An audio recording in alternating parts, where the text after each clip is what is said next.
छत्तीसगढ़ महिला पर्यवेक्षक भर्ती परीक्षा के लिए सिलेबस के अनुसार महिला तथा बच्चों से संबंधित कानूनी प्रावधानों के तहत बाल विवाह प्रतिषेध अधिनियम 2006 एवं नियम 2007 की सारगर्भित तथा महत्वपूर्ण जानकारी यहाँ दी जा रही है।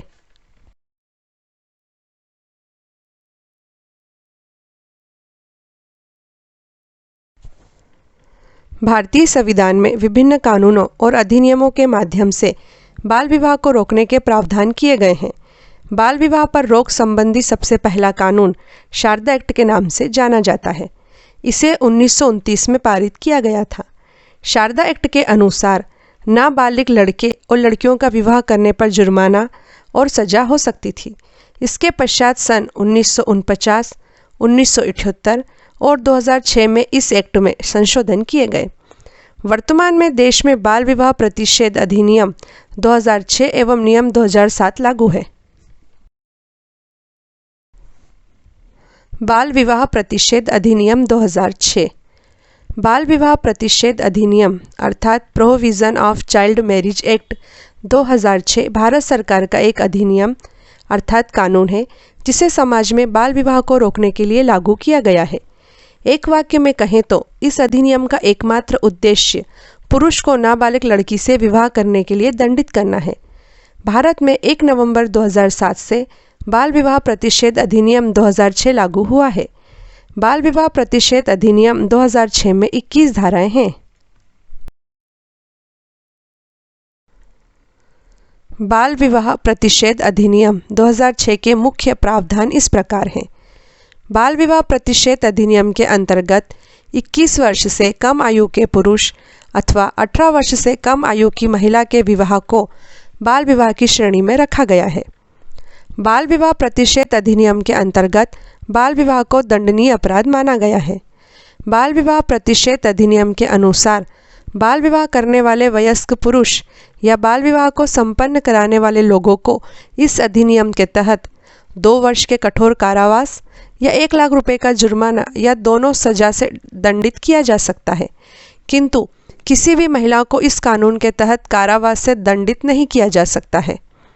बाल विवाह प्रतिषेध अधिनियम के अंतर्गत अवयस्क बालक के विवाह को अमान्य करने का भी प्रावधान किया गया है, अर्थात यदि कानून से नज़र बचाकर बाल विवाह कर भी दिया जाता है तो उसे मान्यता नहीं दी जाएगी। इस अधिनियम के अंतर्गत किए गए अपराध संज्ञेय और गैर जमानती होंगे। बाल विवाह प्रतिषेध अधिनियम में एक शब्द संज्ञेय अपराध का प्रयोग हुआ है।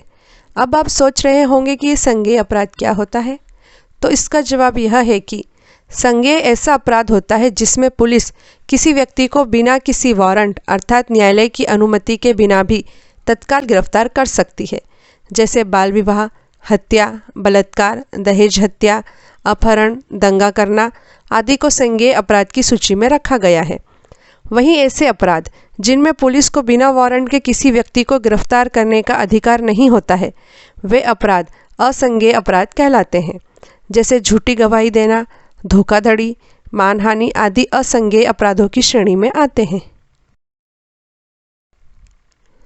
बाल विवाह प्रतिषेध अधिनियम 2006 की परीक्षा की दृष्टि से मुख्य धाराएं। इस अधिनियम में 21 धाराएं हैं तथा सभी धाराएं परीक्षा के पॉइंट ऑफ व्यू से महत्वपूर्ण भी नहीं है तथा सभी धाराओं को याद करना बड़ा ही मुश्किल काम होता है। इसीलिए हम यहाँ केवल वही धाराएं दे रहे हैं जो बहुत ज़्यादा महत्वपूर्ण हैं और बार बार पूछी जाती हैं तथा जिनकी इस परीक्षा में आने की पूरी संभावना है। धारा 5, यदि चोरी छिपे बाल विवाह संपन्न हो जाए तथा बाल विवाह से बच्चे का जन्म या महिला गर्भवती हो जाए तो बच्चे के भरण पोषण और अभिरक्षा से संबंधित प्रावधान इस अधिनियम की धारा 5 में दिए गए हैं। धारा 9, बाल विवाह करने वाले पुरुष वयस्क के लिए दंड का प्रावधान धारा 9 में दिया गया है। धारा 10, बाल विवाह का अनुष्ठान करने के लिए परिवार के सदस्यों, पंडितों, मौलवियों, पादरियों के लिए दंड का प्रावधान धारा 10 में दिया गया है। धारा 15, बाल विवाह अपराध का संज्ञेय और अजमानतीय होना धारा 15 में दिया गया है। धारा 16, बाल विवाह प्रतिषेध अधिकारी की नियुक्ति का प्रावधान धारा 16 में दिया गया है। हमें उम्मीद है कि आपको बाल विवाह प्रतिषेध अधिनियम अच्छे से समझ में आ गया होगा। यदि आपको इसके बाद भी कोई परेशानी या दिक्कत हो तो आप हमें मैसेज करें। हम और सरल तरीके से महिला तथा बच्चों से संबंधित कानूनी प्रावधानों को समझाने का प्रयास करेंगे।